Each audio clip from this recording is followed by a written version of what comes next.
बिल्कुल, इसी पे हम बात करेंगे। सोशल इश्यूज़ के ऊपर अक्सर हमें बात करते हुए दिखाई देती है माहिर नफ्सियात साइमा हाशिम ने हमें ज्वाइन किया। अस्सलाम वालेकुम, बहुत शुक्रिया आपके वक्त का। सबसे पहले तो ये बताइए कि आप भी यकीनन सोशल मीडिया का इस्तेमाल करती हैं।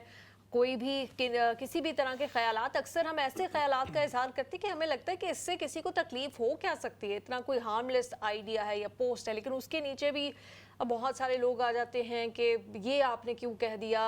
बहुत सारी लग़्व बातें कर जाते हैं लोग। बड़ी आसानी हो गई है लोगों के लिए, किसी को भी कोई भी बदतहज़ीबी वाली बात कर दो। तो आप किस तरह से डील करती हैं और किस तरह से देखती हैं इन सोशल मीडिया ट्रेंड्स को?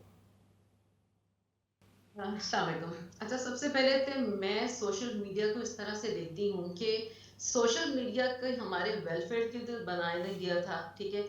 वो तो एक बिज़नेस के तौर पे लॉन्च किया गया था।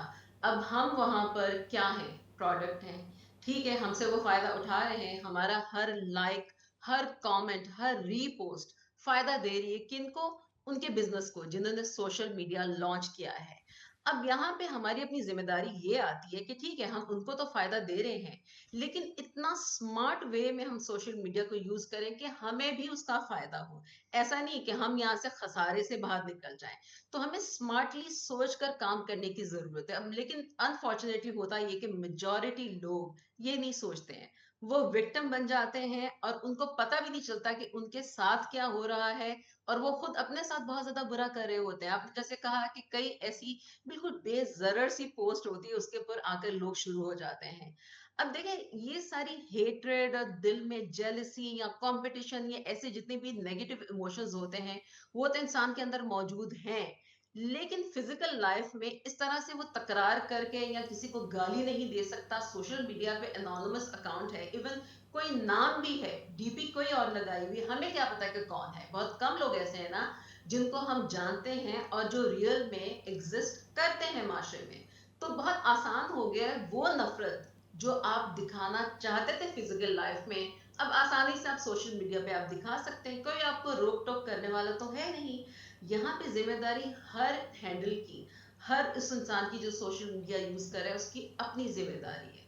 मुझे लगता है कि बिल्कुल एक चौराहा है जहां पे हम बैठे हुए हैं, कोई यहाँ से आ जाएगा, कोई वहां से आ जाएगा, कोई बात कर देगा, कुछ कर देगा। हाँ, आपको टच नहीं कर सकता, कोई मार नहीं सकता हाथ से, लेकिन जुबान तो मार से भी ज्यादा बड़े काम करती है। यकीनन। अच्छा साइमा, आप चूंकि लोगों से राब्ते में रहती हैं, आप ऑब्जर्व कर रही होती हैं, आप चीज़ों को जानती हैं, कुछ ये बताइएगा कि क्या ये जो जैसे अभी नीलम भी बात कर रही थी ना कि अचानक से नीचे आके जिनको हम जानते भी नहीं वो बहुत बड़े बड़ी बात जो है वो कर जाते हैं, तो अमूमी तौर पे क्या मुआशरे में तनज़्ज़ुली आई है? क्योंकि एक दौर था कि जब आप किसी को अगर नहीं जानते थे, फेस टू फेस इंटरेक्शन होती थी, तो आपको उसकी कोई बात बुरी भी लगती थी या आप उसको समझाना चाहते थे, तो एक तहजीब के अंदर रहते हुए आप बहुत ज़्यादा कोई सख्त लफ्ज़ इस्तेमाल ना करते हुए आप उससे बात कर देते थे। लेकिन यहाँ पे तो हम देखते हैं कि चाहे कोई नोन बंदा हो, अननोन बंदा हो, वो तंज भी कर जाता है बहुत हार्श किस्म का। वो बहुत बड़े बड़े जो ऐसे जुमले जो आमतौर पे जुबान हमें नहीं इस्तेमाल करने चाहिए, एक बुरी लैंग्वेज में भी, जो है वो भी जुमले लिख दिए जाते हैं। तो क्या अमूमी मुआशरे में ये तनज़्ज़ुली आ गई है या सोशल मीडिया में एक कोई नया ही ये ट्रेंड है? अच्छा, ये अमूमी तौर पे माशरे में तनज़्ज़ुली आ चुकी है। अब ये हुआ क्यों है? देखें, हमारा ताल्लुक कलेक्टिवस्ट सोसाइटी से है, जहाँ पे हमें ये सिखाया जाता है कि बड़ों के सामने चूँ तक नहीं करना, ऊँ तक नहीं करना, आवाज़ नहीं निकालनी, सैक्रिफाइसेस करने हैं। जो जितने ज़्यादा सैक्रिफाइसेस करेगा, उतना ज़्यादा इंसान अच्छा होगा वो। अपने से ज़्यादा आगे दूसरों को रखना है, अपनी ख्वाहिशों को एक्सप्रेस नहीं करना है। ख्वाहिशें एक्सप्रेस करना, ये कोई अच्छा काम नहीं होता। हमारे फ्रीडम ऑफ एक्सप्रेशन को कभी एनकरेज नहीं किया गया, सप्रेस किया गया सब कुछ। अब जब सोशल मीडिया आ गया है, तो वो जिस चीज को इतना सप्रेस किया हुआ था, लेट्स सपोज कि कोई स्प्रिंग है जिसको यूं दबा कर नीचे की तरफ रखा गया था, अब सोशल मीडिया आने की वजह से वो उसका हाथ छूट गया, स्प्रिंग उछल कर ऊपर आ गया है। वो जो बरसों का एक्यूमुलेशन था ना, वो बाहर निकल आया है, उस अंदाज में निकला है जिस अंदाज में निकलना नहीं चाहिए था। अच्छा, ये मैं आपसे जानना चाहूँगी कि क्या कुछ कौमें इससे ज़्यादा मुतासिर हुई हैं? हम वेस्ट में भी देखते हैं, ठीक है। कवानीन यहाँ पर भी हैं, कवानीन पाकिस्तान, इंडिया, बांग्लादेश जैसे ममालिक में भी हैं, लेकिन यहाँ पर फिर भी, यहाँ पर मैं ये नहीं कह रही कि यहाँ पर सब अच्छा है और यहाँ पर भी जो अवामी नुमाइंदे हैं उनकी जानिब से भी नफ़रत पे मबनी पोस्ट की जा रही है, लोग भी एहतसाब भी कर रहे हैं, अकाउंटेबिलिटी भी करते हैं, लेकिन ये जो एक गाली गलोच का या किसी को बहुत सख्त बात करने का कल्चर है, ये हमें ज़्यादा साउथ एशिया में ही दिख रहा है। इसकी क्या वजह आपको लगती है? अच्छा, इसमें मुझे लगता है कि इकोनॉमी ने भी बहुत बड़ा रोल प्ले किया है, ठीक है? यहाँ पे चैलेंजेस बहुत ज़्यादा है, गुर्बत है, उसके अलावा आपको पता है कि विद इन वन रिलीजन हज़ारों किस्म के सेक्ट हैं, हर सेक्ट दूसरे सेक्ट को बुरा समझता है, गलत समझता है। यहाँ पे मैं रिलीजन पे बात नहीं करना चाहती हूँ, लेकिन एक्सप्लेन करने के लिए। ज़्यादातर ये चीज़ समझाई जाती है ऑन पर्पस, ना भी सही, डायरेक्टली और मे बी इनडायरेक्टली, कि आप जिस भी ग्रुप से, जिस आइडियोलॉजी से बिलोंग करते हैं वो बेस्ट है। अब जब हमारे अंदर सुपीरियोरिटी इतनी ज्यादा आ जाएगी, कोई हमारे सामने बात करेगा, हम उसको बात ही नहीं करने देंगे, क्योंकि एक पावर शो है, अथॉरिटी है, अपने पास रखनी है, किसी को हिलने नहीं देना, बात नहीं करने देना। और इस वजह से रिस्पेक्ट, नफरत, सारी चीजें, रिस्पेक्ट तो बिल्कुल खत्म ही हो गई ना, कहाँ नजर आती है, कोई है ही नहीं रिस्पेक्ट। नफरत इतनी ज्यादा बढ़ गई जिसकी कोई हद नहीं। इकोनॉमी की बात जो मैं आपसे पहले कर रही थी, लोगों के अंदर इकोनॉमी की वजह से भी फ्रस्ट्रेशन बहुत ज्यादा बढ़ती जा रही है। आपने देखा होगा कि कोई अगर ज्यादा अर्न कर रहा है, थोड़ा सा अमीर है या अच्छा खाते पीते घराने से ताल्लुक रखता है, और उससे एक दर्जा नीचे कोई इंसान है इकोनॉमिकली, वो एवं बिला वजह, वो कहते हैं ना पंजाबी में बदोबदी, उसका दुश्मन हो जाएगा। यहाँ पे पाकिस्तान में जो कम कमाता है वो ज्यादा कमाने वाले को अपना दुश्मन समझता है, उसको नापसंद करता है। ये फ्रस्ट्रेशन कहाँ से आई है? बहुत सारे फैक्टर्स हैं इसमें। एक तो हमारी सोसाइटी ने जो हमारे अंदर इंस्टिल किया, फिर ये है कि आजकल लोग जितना ज्यादा पॉवर्टी से डील कर रहे हैं, चैलेंजेस बहुत ज्यादा हैं लाइफ में। उन चैलेंजेस को इंस्टेड के अच्छे तरीके से चैनलाइज किया जाए, बहुत गलत तरीके से बाहर निकाला जा रहा है। और क्यों किया जा रहा है? प्रोजेक्ट की जा रही है अपनी इनसिक्योरिटीज, क्योंकि कहीं तो आपने निकालना है, बात तो करनी है, क्योंकि सीधे तरीके से तो कोई बात सुनने को यहाँ पर तैयार नहीं है, बहुत कम लोग हैं जो बात करते हैं। और इवन मेंटल हेल्थ, जैसे आपने स्टार्टिंग में कहा मेंटल हेल्थ की बात, तो मेंटल हेल्थ की आप किसी से भी बात कर लें, मेजॉरिटी लोग आपको फौरी तौर पे रद्द कर देंगे, नहीं कोई चीज ही नहीं, मेंटल हेल्थ कुछ भी नहीं है। तो अंडरस्टैंडिंग का बहुत बड़ा फुकदान है यहाँ पर। बिल्कुल। अच्छा साइमा, ये जो अभी आपने बात की, यकीनन ये एक सच्ची बात है कि हर जो नीचे वाला तबका अपने से एक नंबर जो ऊपर वाले से, उसको उससे खामखा की जेलसी, हसद। लेकिन दूसरी तरफ हमें सोशल मीडिया पे ये भी देखने में आता है कि वही लोग उनको फॉलो कर रहे होते हैं जो अपनी बहुत एक पुरतायुश सी ज़िंदगी दिखा रहे होते हैं। अब वो असल है, नकल है, वो शख्स सोशल मीडिया पे आने से पहले किन हालात में रहता था, लेकिन सोशल मीडिया के ट्रेंड्स को फॉलो करके उसने बड़ी बड़ी गाड़ियाँ दिखानी शुरू कर दी, तो हम जैसे लोग ही फिर वो उनको लाइक भी कर रहे थे। तो ये क्यों, किस वजह से लोग एक तो इस लाइफस्टाइल को दिखाते हैं, और फिर जो फॉलो कर रहे होते हैं, जो उसके ऊपर चाहे मनफी ही सही तबसरे कर रहे होते हैं, तो वो किस जहनीत को मद्देनजर रखते हुए उन लोगों को फॉलो कर रहे होते हैं? हाँ, वो इसलिए फॉलो करते हैं, they want to be seen. ठीक है, आप देखें कमेंट्स करते हैं, जैसे किसी बड़ी शख्सियत ने, किसी सेलिब्रिटी ने आपको फॉलो बैक दे दिया, लोग स्क्रीनशॉट लेकर जो है ना फौरन लगाते हैं कि फलाने ने मुझे फॉलो बैक दे दिया, किसी पॉलिटिशियन ने या किसी भी फेमस इंसान ने।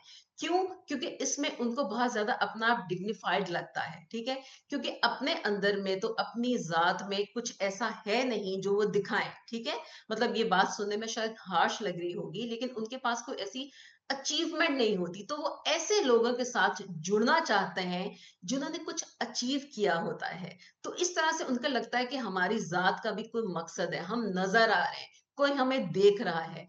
और एक और चीज ये भी है कि वैसी लाइफ वो गुजारना चाहते हैं। हजारों बार कहें कि पैसा तो कुछ भी नहीं है, पैसा तो कोई चीज नहीं है, हकीकी खुशी तो अंदर से आती है और बाहर से आती है, इधर से आती है, उधर से आती है। बट पैसा डज मैटर, पैसे की बहुत बड़ी सिग्निफिकेंस है। तो इसी वजह से उनको लगता है कि ठीक है, थोड़ा सा कनेक्शन बन रहा है, अच्छा लग रहा है। लेकिन इस पूरे कनेक्शन में, अच्छे लगने के प्रोसेस में, वो अपने साथ बहुत बुरा कर रहे होते हैं। अननोइंगली, अनकॉन्शियसली वो अपने आप को उन लोगों के साथ कंपेयर कर रहे होते हैं। उस कंपैरिजन में उनको अपना आप बहुत ज्यादा छोटा लगता है। जब छोटा लगता है तो उसकी वजह से हजारों ऐसे डिस्टर्बिंग थॉट्स उनके माइंड में आते हैं जो उनकी नींदें बर्बाद कर देते हैं। और बर्बाद करने में उनको ये समझ नहीं आता है कि थोड़ा-सा हम गैप बनाएँ, डिस्टेंस करें, बल्कि वो और ज़्यादा उन लोगों को देखते हैं। फिर वो उनको फ़ॉलो करने की कोशिश करते हैं, उनके फुटस्टेप्स को कॉपी पेस्ट करना जिसको कह सकते हैं। ये नहीं सोचते ठीक है, आगे बढ़ने की ख्वाहिश तो हर इंसान की होती है, लेकिन आगे बढ़ने के तरीके अलग-अलग होते हैं। उस इंसान को वो तरीका सूट कर रहा था, उसने वो अपनाया। आपने अपनी लाइफ़ और अपनी चॉइसेस अपने मुताबिक बनानी है, कॉपी पेस्ट नहीं करना है। सही। अच्छा, मैं अगर इसको ख़वातीन के कॉन्टेक्स्ट में भी आपसे सवाल करूं कि वो माशरे चलें, अगर हम साउथ एशियन कंट्रीज़ की बात कर लें, इंडिया, पाकिस्तान, बांग्लादेश, इसमें हमेशा ये कहा जाता है कि हम अपनी ख़वातीन को बहुत ज़्यादा रिस्पेक्ट देते हैं। मतलब अगर पाकिस्तान या इंडिया, बांग्लादेश में इर्रिस्पेक्टिव ऑफ देयर रिलीजन, वो कहते हैं कि अगर कोई भारी चीज़ है तो हम उठा लेंगे ख़वातीन से, अगर सूट केस है हम उठा लेंगे, अगर कोई जगह सीट खाली है तो हम ख़वातीन को दे देंगे, हम नहीं बैठेंगे। मतलब इस तरह की रिस्पेक्ट देने वाला तीनों माशरे हैं। लेकिन जब सोशल मीडिया आया तो सबसे ज़्यादा निशाना वहाँ पर ख़वातीन को बनाया जाता है। ठीक है, अगर जैसे इन्फ्लुएंसर्स की बात आई, जो मेल इन्फ्लुएंसर्स हैं वो भी उसी तरह की वीडियोस बना रहे हैं, लेकिन ख़वातीन निशाने पर रहती हैं। और जो ख़वातीन हैं जो सिर्फ अपने कोई ब्रांड एम्बेसडर हैं, कोई जर्नलिज्म से रिलेटेड हैं, कोई पॉलिटिशियन है, सबसे ज़्यादा निशाना उनको बनाया जाता है। ये कितना ख़तरनाक ट्रेंड है? अच्छा, देखिए नीलम, बात ये आपने एग्ज़ाम्पल्स बड़ी अच्छी दी, बहुत रिलेटेबल है। सूटकेस पकड़ लेना, बस में जगह छोड़ देना, कोई दरवाज़ा खोल देना, कोई प्रॉब्लम में है, कुछ कर लेना। ये अक्सर मर्द हज़रात कहाँ कर रहे होते हैं? पब्लिक प्लेसेस पे। घरों में बीवी, बहन, बेटी या माँ के साथ किचन में कितनी हेल्प करते हैं? करते हैं? नहीं करते हैं, ना होने के बराबर करते हैं। तो ये हमारी सोसाइटी पैट्रियार्कल सोसाइटी है, ठीक है? वो दिखावे के लिए कर सकते हैं, लेकिन वैसे नहीं कर सकते। इज़्ज़त भी अगर करनी है, आप सोशल मीडिया पे देखें कि अक्सर क्या बातें कर रहे होते हैं, फलाने को ये मत कहो वो किसकी बहन है, माँ है, बेटी है। मतलब आप डायरेक्टली एक इंसान समझ कर रिस्पेक्ट नहीं कर सकते हैं औरत की। आपने रिश्तों के थ्रू ही रिस्पेक्ट करनी है, और रिश्ता भी आप जोड़ रहे हैं किसी मर्द के साथ इवेंचुअली, तो पैट्रियार्कल सोसाइटी और क्या होती है।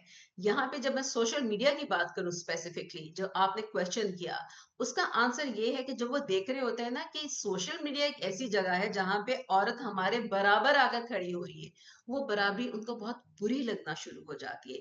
फिर वो रिलीजन की बातें बाद में लेकर आते हैं, कल्चर की बातें लेकर आते हैं, शर्म और हया की बातें लेकर आते हैं, जस्ट बिकॉज वो चाहते हैं कि खवातीन को शेम दें, उनको गिल्ट फील करवाएं कि तुम जो कर रही हो वो गलत है, लेकिन हम कर सकते हैं। तो वो चीज़ उनको बुरी लग रही होती है बराबरी, क्योंकि वो तो नहीं चाहेंगे कि खवातीन बराबर आ जाएँ। बिल्कुल, सही। यकीनी तौर पे। और अच्छा, कुछ इस हवाले से भी बताइएगा, हम आपसे जानना चाहेंगे साइमा कि बहुत कुछ गलत हो रहा है यकीनी तौर पे। अब जैसे आपने कहा ना कि चाहते ना चाहते भी इंसान के शायद ज़हन में ये थॉट्स होती हैं, उसने इसको बस इस्तेमाल तो करना है। और सोशल मीडिया का इन्फ्लुएंस इतना ज़्यादा है कि जिस तरह सोशल मीडिया चाहता है कि हम सोशल मीडिया को इस्तेमाल करें, जितना ज़्यादा करें, उसी तरह से हम लोग कर रहे होते हैं। लेकिन इससे निकलने का क्या? क्योंकि अब मोबाइल तो अब इतना ज़िंदगियों में दाखिल हो चुका है कि हमें वक्त देखना हो, हमें कोई अपनी टू डू लिस्ट बनानी हो, कल के काम क्या करने हैं, कुछ पेमेंट्स करनी है, जो भी करना है, वो मोबाइल हम दूर तो अपने से नहीं कर सकते। तो किस तरह से अपने आप को कोई मैनेज करें, कोई लिमिट में करें, और अपने जहन को तो सबसे पहले समझाएं कि सिर्फ सोशल मीडिया ही ज़िंदगी नहीं है, उससे बाहर भी कुछ है। बिल्कुल, देखें, जैसे इनिशियली थोड़ी-सी मैंने बात की थी, तो प्रॉपर क्वेश्चन आया तो उसका आंसर मैं देती हूँ। हमें बहुत स्मार्टली सोशल मीडिया यूज़ करने की ज़रूरत है। ऐसा ही नहीं कि हाथ में मोबाइल आया, पकड़ लिया, हा, हा, हू, हू, ही, ही, नहीं।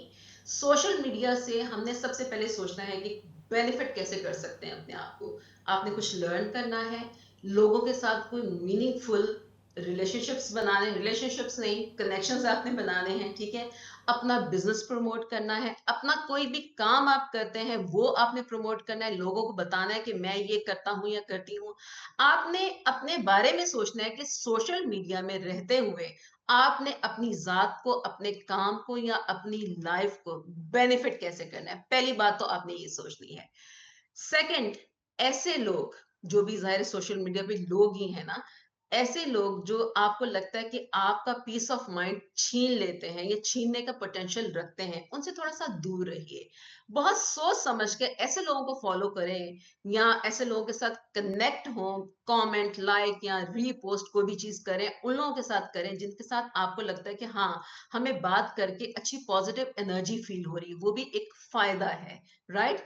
एन्जॉय भी करें, अच्छी चीज़ें जो भी आपने काम करने, रील्स देख के एन्जॉयमेंट के लिए कुछ भी करें, लेकिन ऐसी चीज़ें जो आपको डिस्टर्ब कर रही हैं, परेशान कर रही हैं या कंपैरिज़न में लेकर आ रही हैं, आपको किसी भी तरह की ज़हनी कोफ्त महसूस करवा रही है, उससे दूर रहना ये आपकी अपनी रिस्पॉन्सिबिलिटी है, कोई और नहीं करवाएगा।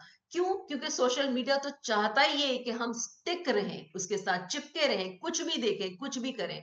ज़िम्मेदारी आपकी ज़ात की, आपकी अपनी तरफ है, किसी और की तरफ नहीं है।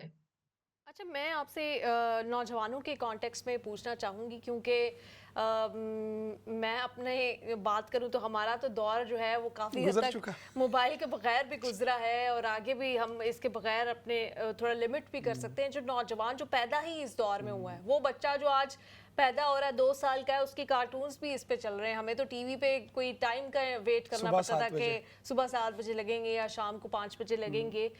उसको कैसे इसके लिए प्रिपेयर किया जाए, उसको कैसे बताया जाए कि ये जो बातें आप किसी को कमेंट में लिख रहे हैं, एक वक्त था हमारे माशरे में ये किसी को मुंह पे बोलना या किसी को कहना ये बदतहजीबी होती थी, जिसको आपने बड़ी आसानी से बड़ा कैजुअली लिख दिया है कि, तो उसके अंदर ये सेंसिटिविटी कैसे पैदा की जाए? अच्छा देखिए, सबसे पहले तो सोशल मीडिया से हम कट ऑफ तो करवा नहीं सकते क्योंकि हम बड़े भी कट ऑफ नहीं हो सकते। अब तो वो ज़िंदगी का एक इंटीग्रल पार्ट बन चुका है। कोशिश ये करनी कि उसको पूरी ज़िंदगी ना बनाया जाए। उसके लिए जब कोई बच्चा छोटा है घर में, तो बड़ों का, उसके पेरेंट्स की रिस्पॉन्सिबिलिटी बहुत ज़्यादा है कि शुरू से कुछ लाइफ़स्टाइल ऐसा रखें कि जो रियल कनेक्शंस हैं, आपकी रिश्तेदारियाँ हैं, दोस्तियाँ हैं, आपके नेबरहुड हैं या फ्रेंड्स हैं, कॉलीग्स हैं या बाहर घूमना-फिरना है, उसको ज़्यादा प्रेफ़रेंस दें। जो आप शुरू से अपने बच्चे के सामने कर रहे होंगे ना, तो उसका माइंडसेट वैसा बनता रहेगा। सोशल मीडिया को अगेन मैं रिपीट करूँगी, आपने कैंसल नहीं करना और आप कर भी नहीं सकते हैं। तो आपने शुरू से अपने घर का एक ऐसा एनवायरनमेंट रखना है जिसमें बच्चों को ये मैसेज जाए, आपको बोल के नहीं बताना पड़े, जबकि बगैर बोले बच्चा समझ जाए कि हाँ, इस तरीके से ज़िंदगी होती है। जैसे-जैसे वो बड़ा होता जाएगा, ज़ाहिर है कि उसकी चीज़ें चेंज होती रहेंगी, लेकिन कहीं न कहीं वो आपकी तरबियत जो है, वो फ़ायदा देगी आपको भी और आपके बच्चे को भी। यकीनी तौर पे। अच्छा साइमा, बिल्कुल ये बहुत इंपॉर्टेंट है बताना कि लाइक्स से और रीट्वीट से हट के भी एक दुनिया है और वो बड़ी खूबसूरत है। कुछ क्या प्रैक्टिकल स्टेप्स हमें बता सकती हैं कि रोज़मर्रा की ज़िंदगी में कुछ अपनी ज़रा अपने जहन को ट्रेन करने के लिए, कुछ मस्बत सोचने के लिए, खुश रहने के लिए कोई ऐसी प्रैक्टिकल हैबिट्स या ऐसी रूटीन क्या होनी चाहिए कि इंसान जो है वो एक अच्छा लाइफस्टाइल अडॉप्ट कर सके? ठीक है। देखिए, सबसे पहले सेल्फ केयर, जिसको कि हमारे माशरे में जो है ना शेम किया जाता है। जब कोई सेल्फ केयर पे आता है, अपने बारे में सोचता है अच्छा आगे बढ़ने का या अपनी हेल्थ के बारे में या अपने किसी भी एतबार से प्रोग्रेस का सोचता है, तो ये शेम किया जाता है कि नहीं तुम फलाने के बारे में सोचो, भाई के बारे में, बहन के बारे में। भाई आप सबके बारे में सोचिए, लेकिन सबसे पहले आपने अपनी ज़ात के बारे में सोचना है। जब आप अपनी ज़ात के बारे में सोचते हैं ना, जब आपके अंदर वो ग्रोथ की अर्ज पैदा होती है, तो आसपास की बहुत सारी चीजें जो है ना वो बिल्कुल बेमायने हो जाती हैं। सबसे पहले आपने अपने बारे में सोचना है कि मुझे जिंदगी में क्या करना है, और ये रोजमर्रा की रूटीन बनाइए कि मैंने ये किया है, अब मुझे क्या करने की जरूरत है। कोई ना कोई गोल सेटिंग करते रहिए। अब वो गोल सेटिंग को अचीव करने के लिए सोशल मीडिया भी आपकी हेल्प कर सकता है। सोशल मीडिया को भी यूज कीजिए, लेकिन बहुत वाइजली कीजिए। ठीक है, एंजॉय करें, थोड़ा सा टाइम बर्बाद भी कर लें, लेकिन ऐसा नहीं है कि सिर्फ टाइम बर्बाद करें और मोबाइल से लॉग आउट होकर आप बाहर आ रहे हैं। अपने बारे में उससे सोचे फायदा कैसे, भी जब हासिल करें। आपके हजार जिन लोगों को फॉलो आपने किया है, आप उनके बारे में सोच सकते हो कि कौन आज कितना उन्होंने क्या खाया, आज वो कहाँ पे जा अपने रही बारे है। में सोचे कैसे। और ये जो लाइक्स का कॉन्सेप्ट है ना, जिस पे अहमद बात कर रहे थे कि एक तरफ हम नए से नए कॉन्सेप्ट, जैसे आपने कहा कि सेल्फ केयर, जो कि बड़ी अच्छी बात है, एक तरफ हम लोगों को सिखा रहे हैं कि हमें किसी एक्सटर्नल वैलिडेशन की जरूरत नहीं होती, दूसरी तरफ हम एक दूसरे को कह रहे होते हैं अच्छा तुमने पिक्चर अपलोड कर दी, अभी तक सिर्फ 10 लाइक्स आए हैं इस पे, कमेंट ही नहीं किया इस पे, तो ज्यादा 100 लाइक्स तो कम तो इतनी, एक तरफ हम ये प्रीच कर रहे हैं एडवोकेट का एक्सटर्नल वैलिडेशन नहीं, दूसरी तरफ हम लाइक शेम कर रहे हैं लोगों को। तो ये इस वक्त हमारा माहौल हो चुका है। बहुत शुक्रिया आपने हमें ज्वाइन किया।